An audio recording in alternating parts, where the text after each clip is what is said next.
غریبوں سے دوستی کرنے کو، وہ بھی کسی تگڑے بندے سے۔ غریب 3-4 غریب مل کے ایک غریب کی مدد کرنی شروع کرے نا تھوڑی تھوڑی، تو ہمیں وزیروں، مشیروں، MP، MN کی ضرورت ہی نہ رہے۔ امام حسین گزر رہے تھے، امام زین العابدین فرماتے ہیں کچھ لوگ زمین پہ بیٹھ کے روٹی کھا رہے تھے، تو انہوں نے امام صاحب سے کہا حضور آ جائیں، تو امام صاحب گھوڑے سے اترے، زمین پہ بیٹھ گئے، اور جب ان کے ساتھ روٹی کھائی تھوڑی سی، امام علی مقام اٹھنے لگے تو کہنے لگے حضور اور کھائیں، فرمانے لگے قسم بخدا ابھی کھا کے آیا تھا، اور کبھی روٹی کھا کے میں نے فوری طور پہ دوبارہ نہیں کھایا، بیٹھ اس لیے گیا ہوں کہ تمہارا دل نہ ٹوٹ جائے، دل بدستاور کے حج اکبر است۔ عزیز دوستو، غریب پروری، بہادری، اور سب سے بڑی بات یہ کہ قناعت پسندی، تھوڑے پہ گزارا۔ یہ جو ہم روز دکھ سناتے ہیں نا اپنے بیٹوں کے، بیٹیوں کے، پریشانیاں، آزمائیاں ہم نے طاری کر لی ہیں۔ میں اکثر کہتا ہوں کسی کی بیٹی اتنا کام نہیں کرتی اس کے ہاتھوں پہ چھالے پڑ جائیں، لیکن حضور کی بیٹی کرتی ہے، محبوب کی شہزادی یہ کام کرتی ہے کہ ہاتھوں پہ چھالے پڑ جائیں۔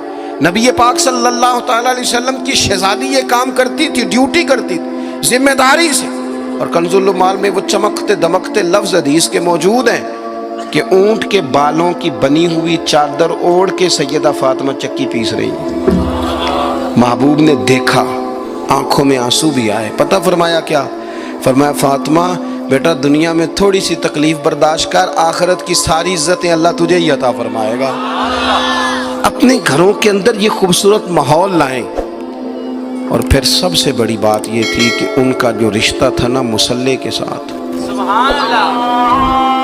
یہ اذان کس کی ہے؟ اذان ایک کا ہی جواب دینا ضروری ہوتا ہے جی، زیادہ اذانیں ہو رہی ہیں نا تو ایک کا ہی جواب دیا جاتا ہے، آپ توجہ کریں میری بات پر۔ عزیز دوستو، نبی پاک صلی اللہ علیہ وسلم بڑی تگڑی ہے۔ او جناب، وہ آج کل جو ہمارے نقیبے محفل ہوتے ہیں نا، وہ تو کوئی صلی اللہ علیہ وسلم، ہمارے جو محفل کے اسٹیج سیکٹری ہوتے ہیں وہ تو کوئی 3-4 منٹ لگاتے ہیں جنت میں بھیجنے میں، پر نعت خواں تو 1.5 منٹ ہی لگاتا ہے، اندر تسی جلسہ کراؤ تو جنت تواڈی۔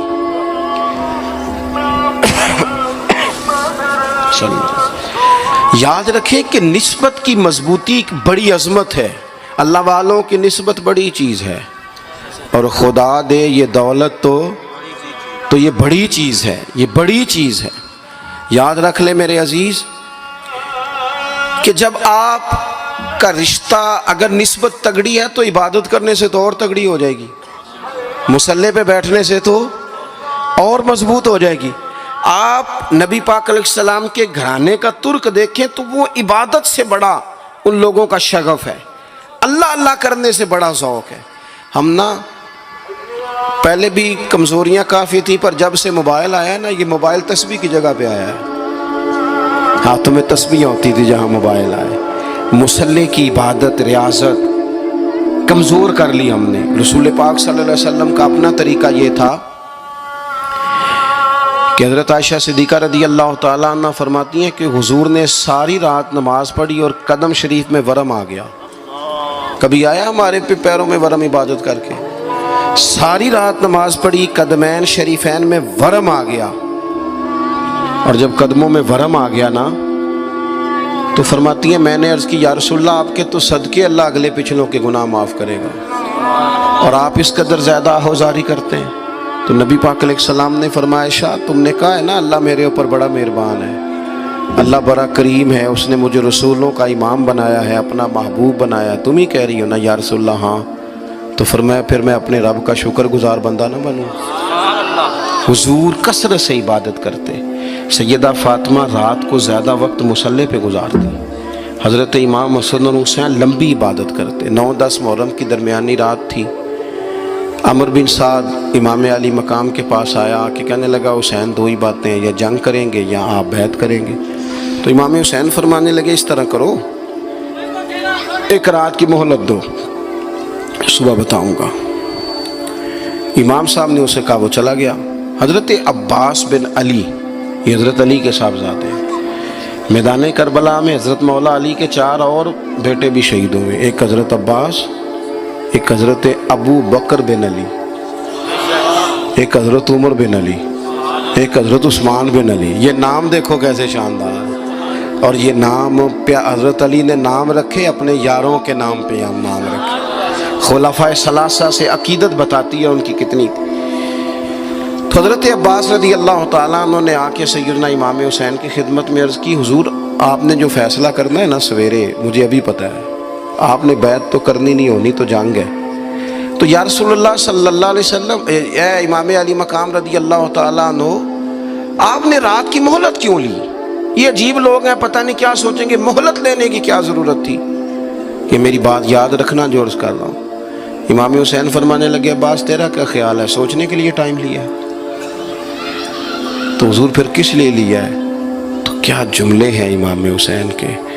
فرمانے لگے، عباس تجھے پتا ہے نا مجھے سجدوں سے بڑا پیار ہے،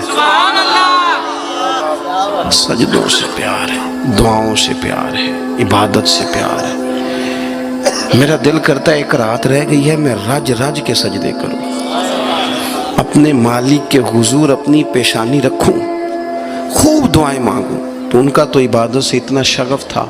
آخری بات سنیں، یزید تو ظاہری طور پر کلمہ بھی پڑھتا تھا، سارے کام کرتا تھا. امام حسین کیوں نکلے اس کے خلاف؟ اس لیے کہ فاسق و فاجر تھا، شرابی بدکار تھا. صحیح بتانا، صحیح. اس بندے کی جیب میں خود ڈھیر سارے گندے گانے ہوں، وہ امام حسین کے نام کی ایک دیگ پکا لے تو امام حسین خوش ہو جائیں گے؟ جو وہاں لڑکیوں کے اسکول کالج کے سامنے روز کھڑا ہو، وہ کہے کہ میں نے 6 نعرے پورے لگائے امام حسین کے نام کے، تو امام حسین خوش ہو جائیں گے؟ امام حسین کی کاز کیا ہے؟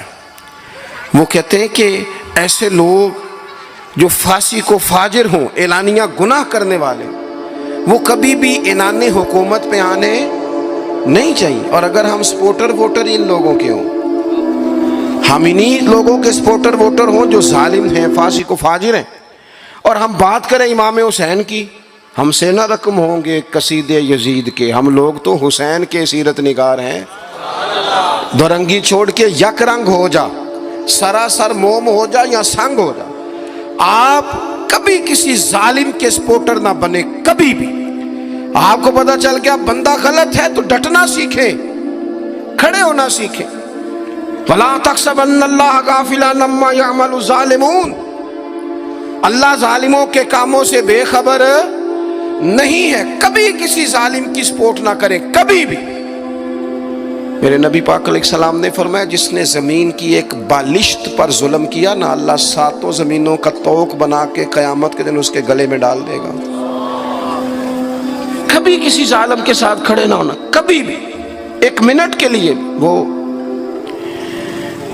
ایک دفعہ ایران کا ایک بادشاہ تھا، تو اس نے سوچا کہ میں اپنے بیٹے کو نا گھوڑ سواری سکھا لی ہے، تیر اندازی سکھائی ہے، تو میں نا اسے دین بھی پڑھاؤں. اس نے ایک بزرگ عالم کا انتخاب کیا کہ میرے بیٹے کو آپ نا کتاب و سنت پڑھائیں. تو بچہ ایک زمانہ استاد کے پاس کئی سال جاتا رہا.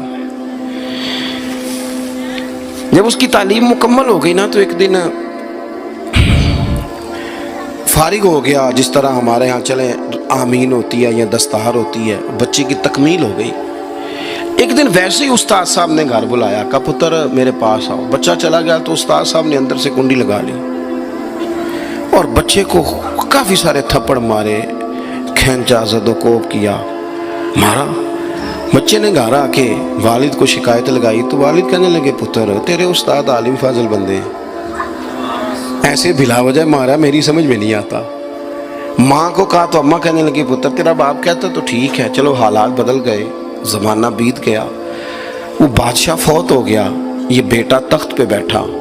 اب وہ درد نہیں جاتا تھا اندر سے کہ استاد نے زیادتی کی میرے ساتھ. اس نے پہلا حکم یہ جاری کیا کہ میرے استاد کو بلاؤ.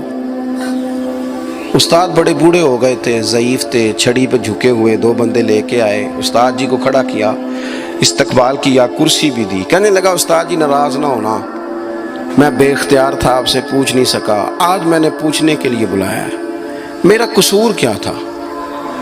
استاد صاحب نے یوں آنکھیں کھولی، کہنے لگے، پتر یہ جو آج دن آیا نا، اسی دن کے لیے مارا تھا. یہ جو آج دن آیا ہے نا، اسی دن کے لیے تیری پٹائی کی تھی. کہا استاد جی کیوں؟